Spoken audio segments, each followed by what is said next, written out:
Hi everybody, this is Ashley with Ashley Says So, and I am back with another old Hollywood scandal video. And first and foremost, let's give a congratulations to my mama, honey. Her channel, DIYW Denise, is fully monetized now. My mama put in the work by releasing videos every day. So mama, we are so proud of you. And if any of you guys have not checked out her channel yet, please click the link in the description. Go over there, check it out, and make sure y'all subscribe. Next, I want to give a shout out of thanks to Sandra, not only for the gift she bought me from my Amazon wish list, but also for the very thoughtful note that you attached to the gift. And last but not least, I have been given the permission to go ahead and let you know that Nova Spinks is doing just fine. It did take her a little while to get over the things that happened to her in her past. And if you guys want to learn more about her, be sure to click the link below to get her book off of Amazon. It is called The Spinks Jinx. Baby, the best book you'll probably ever read. Now let's get to this tea that I've been working on for months. Because as much as I love Barry Gordy, baby, he ain't worth a damn in this doggone story. I don't know how Raynoma survived without busting Barry upside his scooped up head. Let's go and get to this disclaimer so we can get to it. I do not know what's true or false. I just find gossip and tea from online, books, magazines, word of mouth, anywhere I can find it, ball it up and tell you a story, and put it in a video for you guys.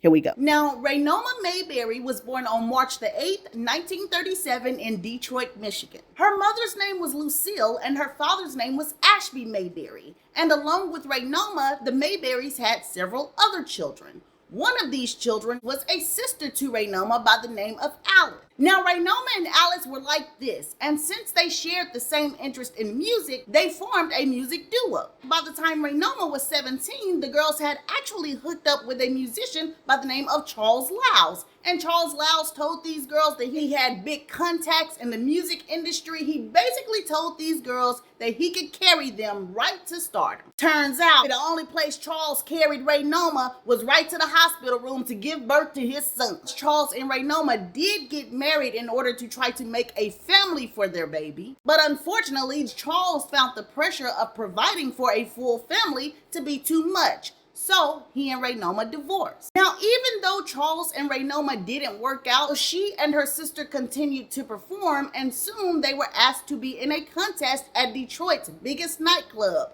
a club called the 20 Green. So Raynoma and Alice get on stage and they win the contest. And as soon as they win, someone walks up to Raynoma and tells her that Barry Gordy, this big time talent agent in the town, wants to audition her and Alice.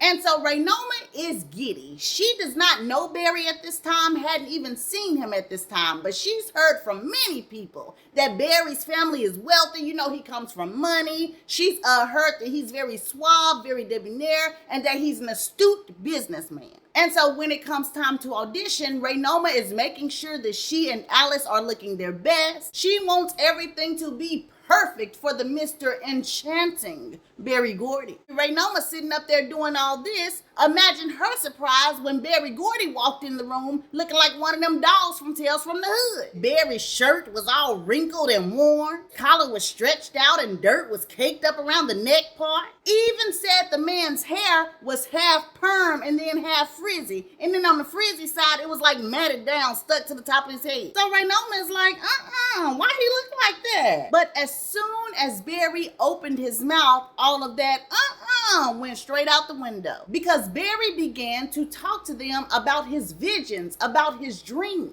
and the intelligence and the passion and the drive that he displayed made Raynoma not only dismiss the way Barry was looking, she had also instantly developed a huge crush on him.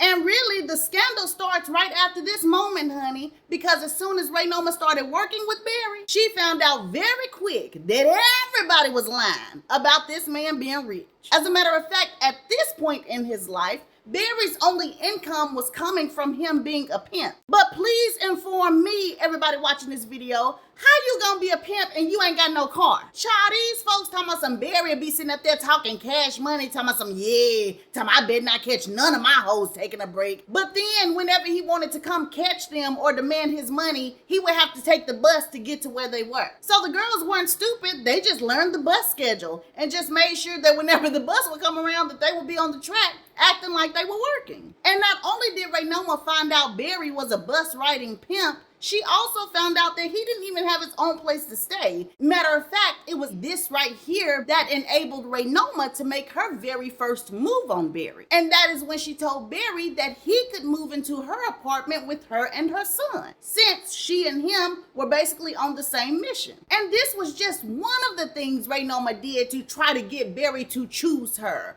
Some of the other stuff she was doing was kind of working herself to death. Baby Raynoma was doing her work as well as Barry. She would also sometimes take money that was meant for her bills and give it to Barry so he could do whatever he needed to do with it. Like, Raynoma was trying to do everything in her power to let Barry know that she was a down A chick. And baby, one time, her behind took it too far. Gossip claims one day while Barry was staying with her, he woke up one morning and he basically had tears running down his face. And when Raynoma asked him what was wrong, he was telling her that he was just depressed about the money situation. You know, even though he did his bus pimping, and even though Raynoma would give him her money, like, he still didn't have enough money to send his artist for a studio time. Well, baby, how about when Barry leaves, Raynoma get to pacing around the house and went to her bedroom and put on a skin-tight shirt, then put on a little short skirt and caught the bus over to where Barry's hoes were. Honey, this girl who ain't never done nothing like this in her life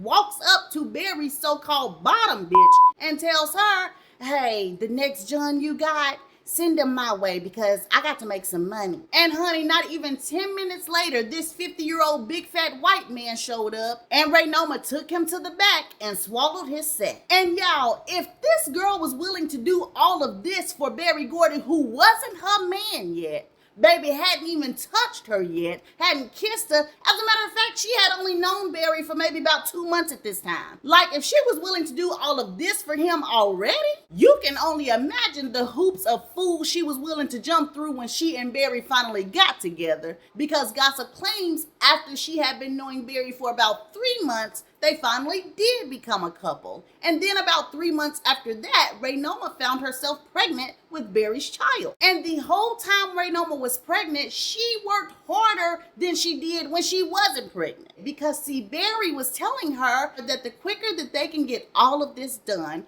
the sooner that they could start their first label, which he wanted to name Tamla Records.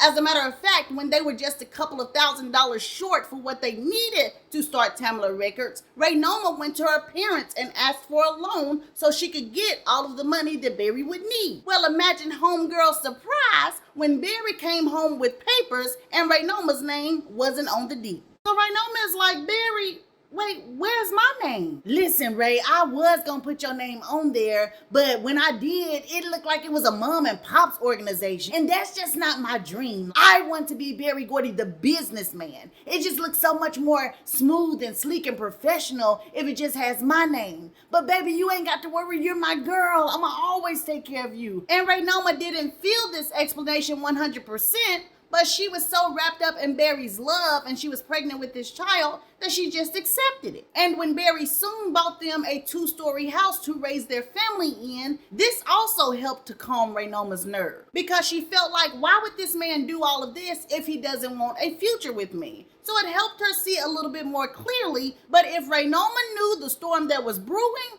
baby, her behind would have been more weary. Rumor has it one of the first nights they were in the house, Raynoma and Barry were laying in the bed, and then Barry suddenly jumped up and was like, oh, Raynoma, I'll be right back. I forgot to take the trash out. Well, honey, Barry takes the trash out, and 10 minutes later, he's not back. 15 minutes later, he's not back. But Raynoma doesn't worry about it much because she's like, okay, well, maybe he's out there talking to our neighbor, and she ends up just going to sleep. Well, the very next night, Raynoma and Barry are laying in the bed again, and once again, Barry jumps up. Ooh, hey, I'll be back. I gotta take the trash out. And so Raynoma is like, well, Barry, we don't even have a lot of trash from today. Like, it can wait. You can take it out tomorrow night. No, Raynoma, I got to take it out tonight because I also use this time to think and to decompress. That's why it took me so long to come back in the house last night. Well, honey, on the third night in a row, Barry jumps up in the middle of them laying in bed, claiming he has to go take this trash out. And so this time when Barry leaves, she waits about 3 or 4 minutes, and then she gets up and goes and peeks out of the front door. store. And she sees Barry walking down the road on his way to the corner store. And when he gets to the corner store, instead of going inside, he actually goes to the payphone. And honey, Barry is on the phone having a good conversation, honey, laughing, slapping his knee, rubbing his belly, everything. So when Barry comes in, Raynoma is like, "Where you go, Barry?" "What you mean? I told you. I was taking out the trash." And Raynoma is like, "No, that ain't all you did, because I saw you go down and use that payphone. Now, who was you talking to? One of these new girls that we done signed to the record label?"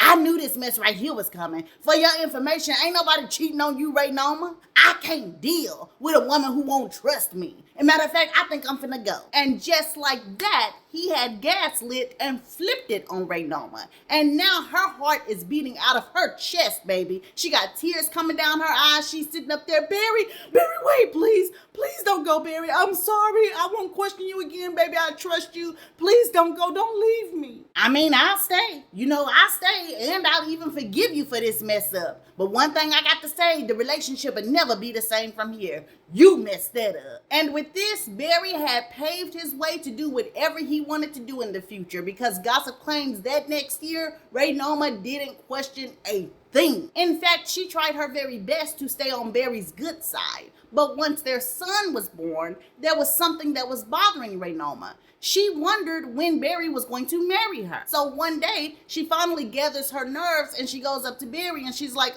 "Barry, I don't want to bother you or make you mad, but when are we going to get married? We're living together. Also, I've had your baby." And Barry, just to tell you the truth, I wasn't trying to be an unmarried mother with 2 children. I thought we were going to be a family. Ooh-wee, you just selfish. I kid you not, Raynoma, you are a selfish woman. I don't even know why I'm with you. I'm working on MOTOWN. My mind is all over the place. And you want to come up here and talk to me about a marriage, wedding, and stuff like that. I got too much to worry about. Can you wait? Here go Raynoma once again. "Okay, I'm sorry, Barry. I didn't mean to upset you. I was just wondering because I love you and you said you loved me too. So I was just wondering, well, just give me a minute." And so Raynoma did give Barry a minute, a long minute. Some rumors claim a whole 1.5 years passed, and Barry ain't say nothing about marrying Raynoma. And Raynoma tried to hold her peace and just wait on Barry, but then her parents started to wonder what was going on, especially her father. And so when the year 1960 came and Barry finally agreed to marry Raynoma, she was over the moon. She started calling around, making the preparations for their wedding. She wanted it to be the wedding of the century, honey. But Barry wouldn't even let her have that.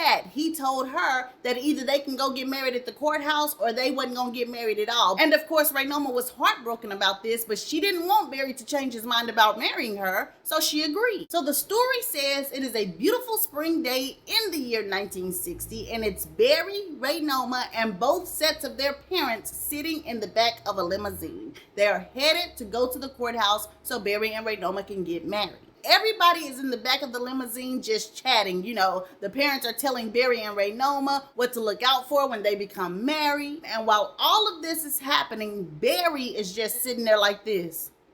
And of course, Raynoma is embarrassed by this behavior, so she just silently hopes and prays that Barry will perk up before their parents start to question and ask him what's wrong. Well, honey, this dude did much more than perk up.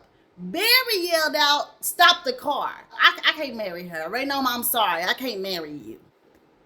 In front of Raynoma's parents, in front of the driver, in front of the Lord, honey, Raynoma was mortified. She was like, Barry, what do you mean?" "I said what I said. I can't marry you.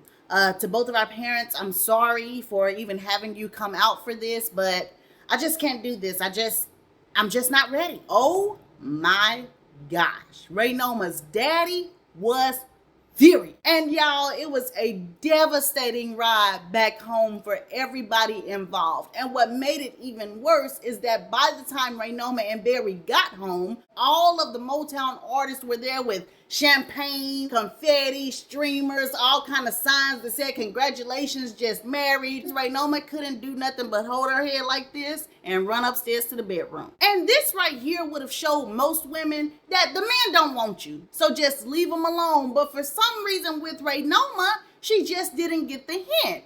So gossip claims after she ignored Barry the whole rest of that day, he walked into the bedroom later on that night and was like, you sitting up there wanting to invite our parents? I don't want to do all that. See, that was the problem anyway. I just wanted to be me and you. And the very next day, she and Barry went down to the courthouse and they did end up getting married. After the wedding was over, Raynoma put on this beautiful lingerie set that she had bought just for their wedding night. And Barry Gordy came right in that doggone room giving Raynoma the sexiest bedroom eyes while he took off his jacket and his shirt. By the time he was down to his boxers, Raynoma was soaking wet, honey. Just for this man to reach into his closet and pull out another pair of pants and a shirt, put his shoes back on, and take the keys and get ready to head out the door. Raynoma is sitting there watching this happen, and she's like, Barry, where are you going? This is our wedding night. We're supposed to spend time. Who cares if it's our wedding night? I don't care about that, Raynoma. This is just another day, and I'm off to handle business just like I always handle business every other night. And just like that, Barry Gordy was out the door. Raynoma couldn't do nothing but cry, honey, and look down at the ring on her finger that she bought and wonder what her new husband was going to get into that night and just when he would come back home with her.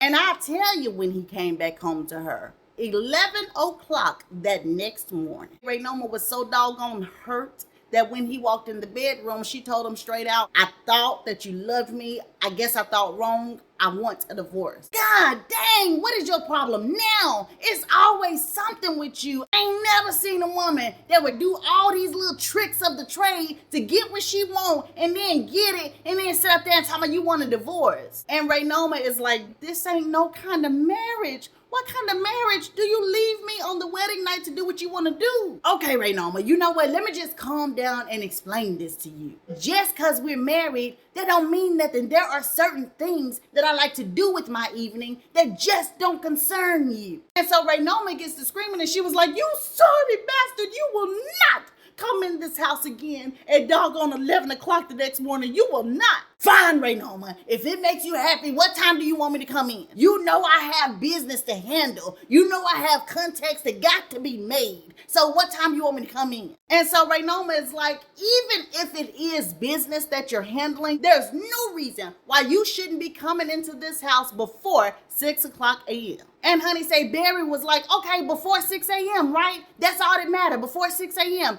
you got it. And don't you know his little spiteful Rumpelstiltskin licking behind came in every night after that at 5:59 a.m. like clockwork just to spite her. And so Raynoma is dealing with Barry going out at night doing whatever the F he wants to do when suddenly she starts getting phone calls. The very first phone call she received was a woman on the other end telling her, hey, in case you're wondering what your husband is doing at night, he's coming to see me. And when Raynoma is like, who are you? The girl responds by telling Raynoma, I'm the one that wakes him up out of his sleep so he can make it home to you on time. Because don't he got to be at home right before 6 o'clock? So Raynoma is like, you little evil tramp. But before she can go off, the girl hangs up on her. And so this girl continuously calls Raynoma's house pretty much every night. She doesn't even know this girl's identity because every time Raynoma asks her, the girl don't say nothing or she just hangs up. And for all of you people who watched the Smokey Robinson video,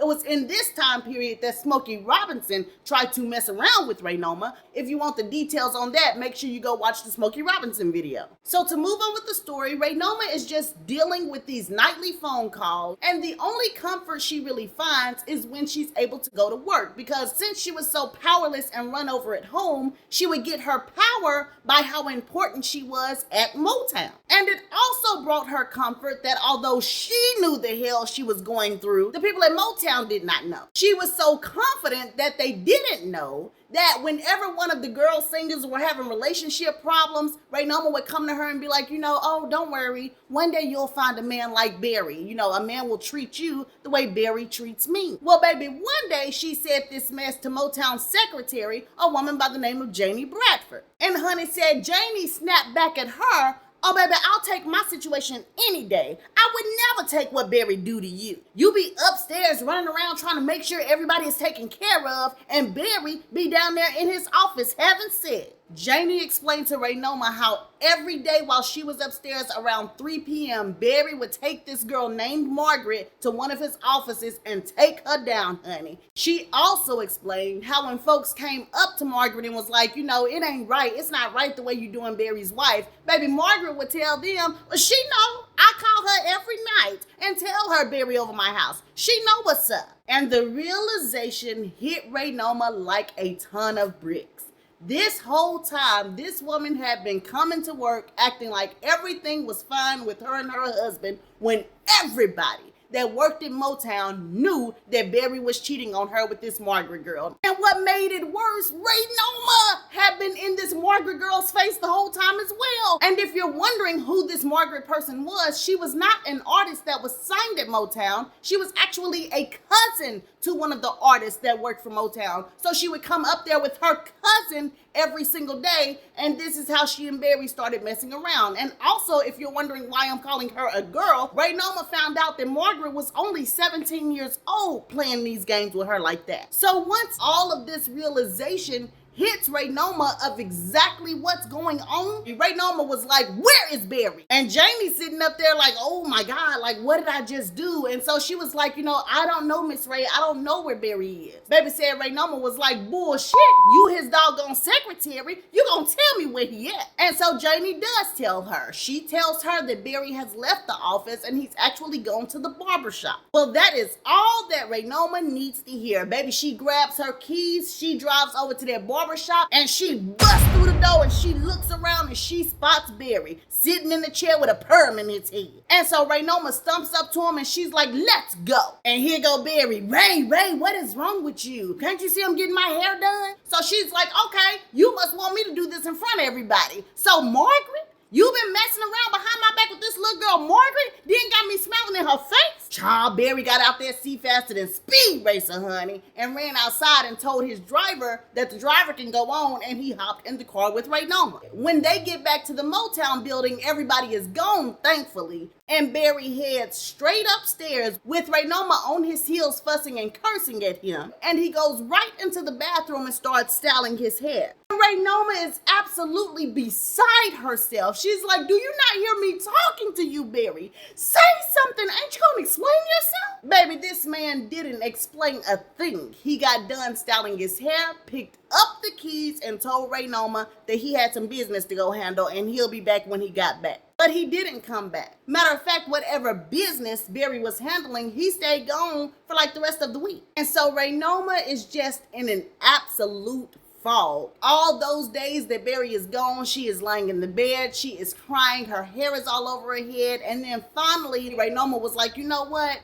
Pull yourself together, Raynoma. And so she gets up, she does her makeup, she does her hair, and then she decides to go shopping. And so Raynoma goes to a boutique so she could buy one of their custom dresses to wear out that night. Raynoma finds a beautiful, sleek dress. Then she walks up to the cashier and she tells her, hey, I want this one, but I'm gonna put it on credit for MOTOWN. I'm Mrs. Barry Gordy, Barry Gordy's wife. Baby said the shopkeeper started yelling out, ma'am, I know you're not Mrs. Barry Gordy, because Barry Gordy just came in here yesterday with his wife, Mrs. Margaret Gordy. So who are you? It took everything in Raynoma's power not to jump over that counter and strangle that woman. And this incident right here was really the last straw for Raynoma. It pushed her to that limit. And so she ended up starting a revenge affair with a guy by the name of Sonny Sanders. And Sonny was very good to her. He treated her very kindly. He was romantic with her. He wanted to spend all of his time with her. However, after seeing him for about 6 or 7 weeks, she started to feel guilty, so she ended up breaking it off. But when Barry ended up getting in bed with her the next night, or I should say the next morning because he came in at 5:59, but anyways, when he ended up getting in bed with her that next time, Raynoma wished with everything in her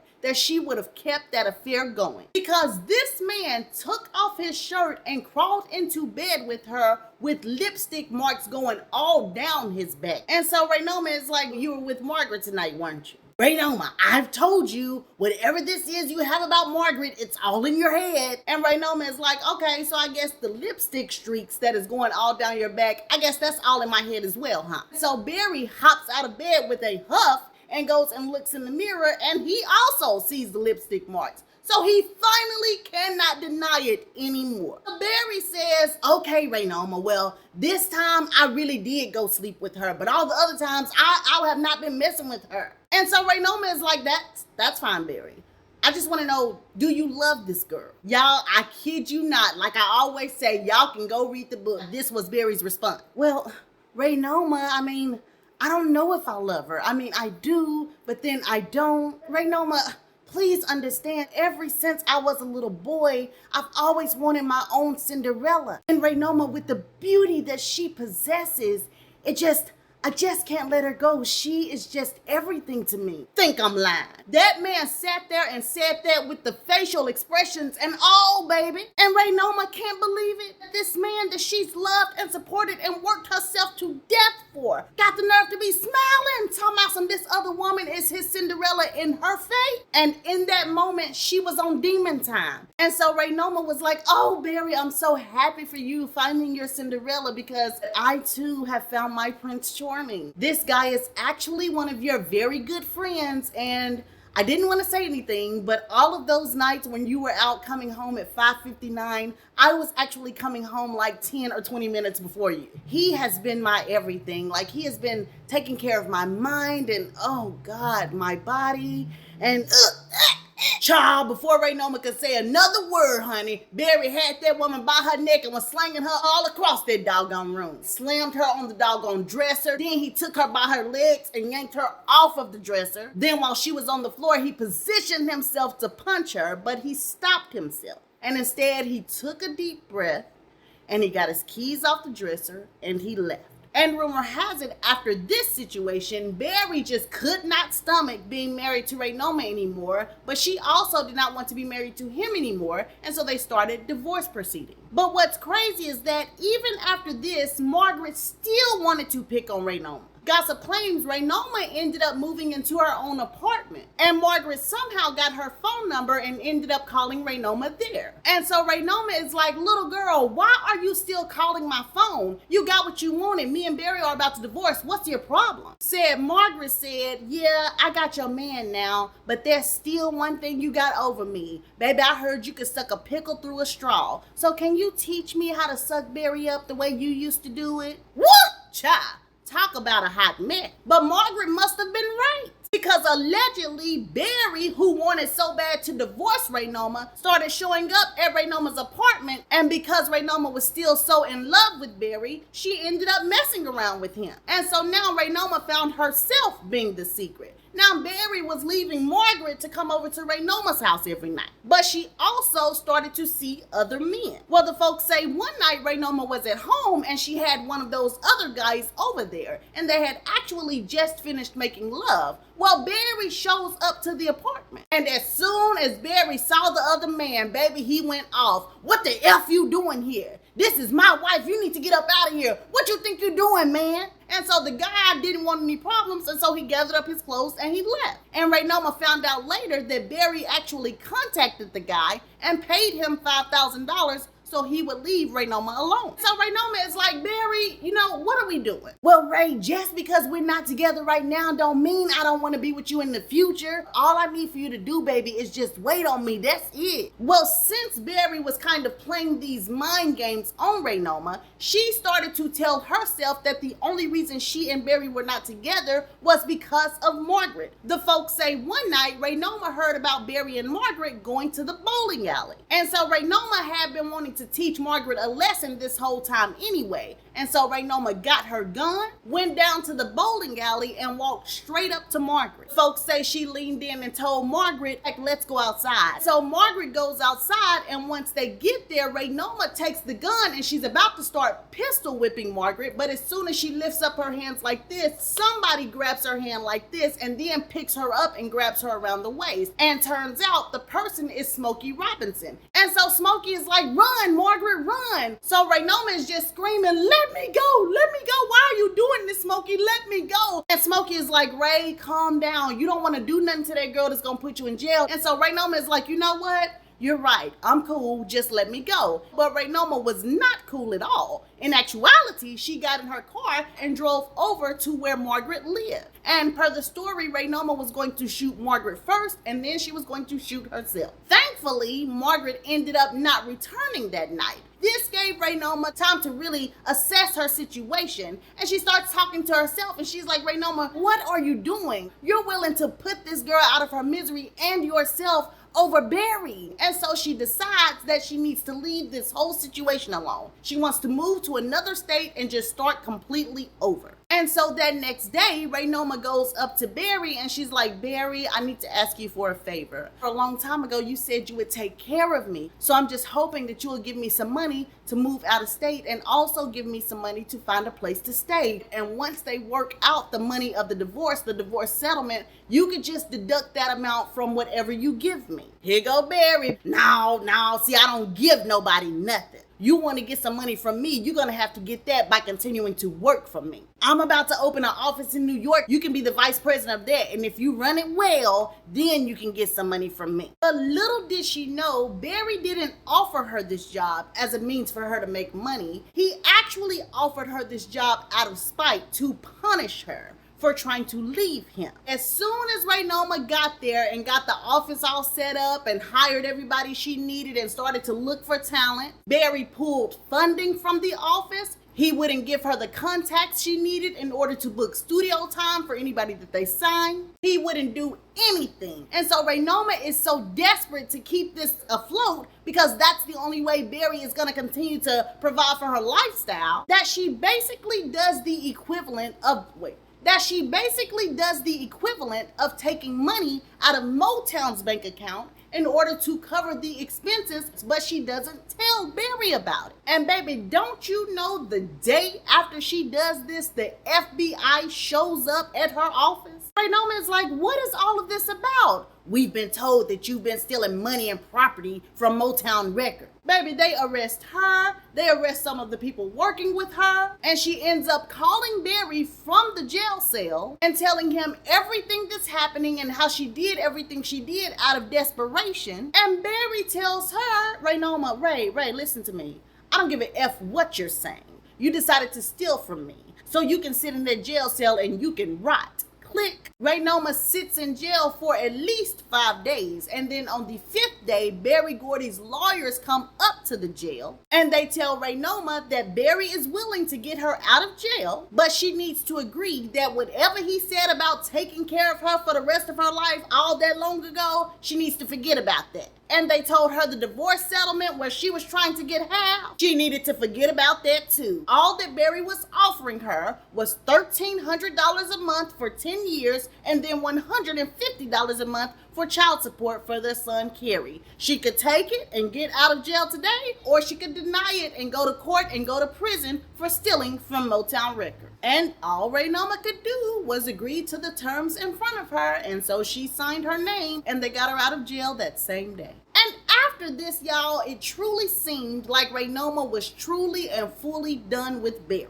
She didn't speak to him for that whole next year. She actually ended up getting remarried to a guy by the name of Ed Singleton. She even had 2 children with Ed Singleton. But then in late 1970, Raynoma ended up receiving a call from Barry Gordy. When Raynoma answered, Barry was on the other line frantic. Raynoma, baby, I need you, just like the old days when we used to work together, when we were so in love. I need for you to be a chaperone for one of my singers, Ray. Like, I don't trust anybody else with this singer. You the only one that got my back. And instead of Raynoma deciding to hang up in his face, she is like, Barry, I'll do it, but you're gonna have to pay me good for doing this. And so Raynoma packs up her husband and children and she moves her family back to Detroit. And when she gets there, she is shocked to find that the new artist that Barry wants her to chaperone is his latest love interest, Diana Ross. And anybody from a mile away could see clearly that this was basically just a humiliation ritual, because Barry most likely found out Raynoma had got remarried, that she was happy, and now he was doing something to humiliate her. But Raynoma couldn't see it. And so she agrees to chaperone Diana, and then she shows up on Diana's tour for her first day of work. Raynoma, who remembers when Diana was just a little teen girl who used to call her Miss Ray when she just started out singing for Motown, thought that Diana Ross was that same type of person. And so Raynoma is like, "Hi Diana, it's so nice to see you again. Barry wanted me to be your chaperone. I cannot wait for us to work together. I'm very excited about it." And Diana goes, "Oh, look Raynoma, I understand that this is your first day and you're kind of getting used to the way things are run around here. That whole thing over there where you called me Diana, unacceptable. No ma'am, my name is Miss Ross and you will address me as such." Oh no, she did. No, this heifer didn't, but baby, yes, she did. Raynoma is absolutely taken aback by this behavior, but she's like, "Oh, okay, no problem, Miss Ross. I'll do that for you." And she went on to work for Diana while Diana made Raynoma's life a living hell. Baby said Diana would call Barry and say, "Barry, Raynoma was supposed to have my gown laid out with my shoes up under it, and because she didn't have my shoes there, I was late walking on stage. Barry, I specifically told Raynoma that the lighting on stage was not working in my favor. Why come when I walk back on stage, the lighting is still the same?" And every single time, Barry Gordy would call Raynoma and he would chew her out. "Raynoma, if I would have known that you were going to be jealous of Diana and how big of a star she was, I wouldn't have got you back here on this tour. If I would have known that you were so bad at doing your job, I wouldn't be paying you like I'm paying you." And then in the midst of all of this pettiness and cattiness that was going on, one day Diana Ross called Raynoma into her dressing room and basically started talking to Raynoma like they were best of friends. And so Raynoma is like, "Diane, girl, I was wrong about you. You are cool." And then she was like, "Shoot, we get along so well, we ought to go on our own and write our own music and record our own music." And Diana is laughing and kikiing. "Girl, Raynoma, you is crazy, honey." Baby, why come the very next day, Barry calls Raynoma telling us, "I need you to come to the office right now." And when Raynoma gets there, Barry is standing up with his arms folded and Diana is sitting down in the chair just looking straight out the window. And so Raynoma is like, "Yes, you asked for me to come in?" "Yes, I did. What's all this I hear about you trying to steal Diane away from Motown? She told me about how you trying to put these big ideas in her head about her writing her own music and recording with somebody else. What's this about? You trying to steal my artist?" And Raynoma is like, "Barry, we were just having a conversation. Diana, tell him." Honey said Diana didn't even shift her eyes from the window, baby. Just sat there looking and didn't say a mumbling word. And so Raynoma is like, "Barry, I swear to God, I was just talking." "Save it, Raynoma. You are really something else. And we cannot have somebody like you working for this company. You are fired." Brought that woman back for a humiliation ritual, just like I said. Throughout the rest of the 1970s, their son Kerry was around 19, 20 years old, and he wanted to start his own band called Apollo. And Raynoma is like, "Well, that's fine. I'll call your dad Barry, and I'm pretty sure he'll make arrangements for you, get you in the studio, all that good stuff." Raynoma called Barry, and Barry promptly told her that he had no intentions of signing Kerry. He just didn't have the money for that. But when it came to Rockwell, Margaret, old curly head, big head son, you sat up there and done his song, had Michael Jackson singing and everything, talking about some, "I always feel like somebody watching me."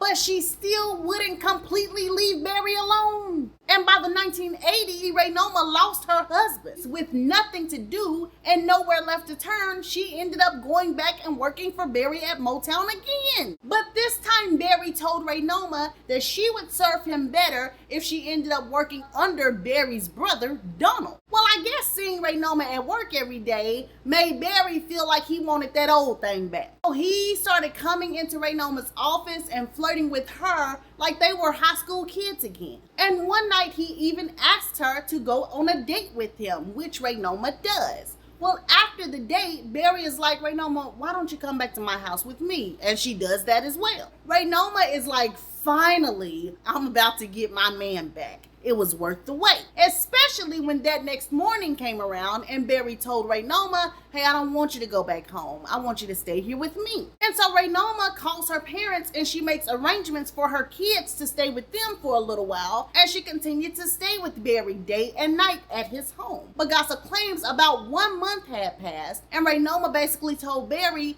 "Barry, I've really enjoyed myself, but I gotta go see my children." And Barry tells her, "I understand, Raynoma, go check up on your kids, and then when you're done, maybe we can make some arrangements where all of y'all can move in with me. So Raynoma flies out to her parents' house, and she is probably there for about 3 days when she receives a phone call. And on the other line is Barry's brother, Donald. And Donald starts asking Raynoma, you haven't been at work for the last month. Where have you been? And Raynoma is like, Donald, I thought you knew. I've been with Barry this whole time. Well, be that as it may, you being with Barry doesn't cancel out your work that you were supposed to be getting done. So you're fired. Raynoma is like, Donald, what? You know what? Don't worry about it. I'm about to call your brother because he's the boss of all of this anyway. And so he'll straighten this out. Honey gets on the phone to call Barry to tell him what happened, and Barry responds, well, he's right. You were spending all your time with me, but you should have been there getting your work done. So, you're fired. There's nothing I can do for you.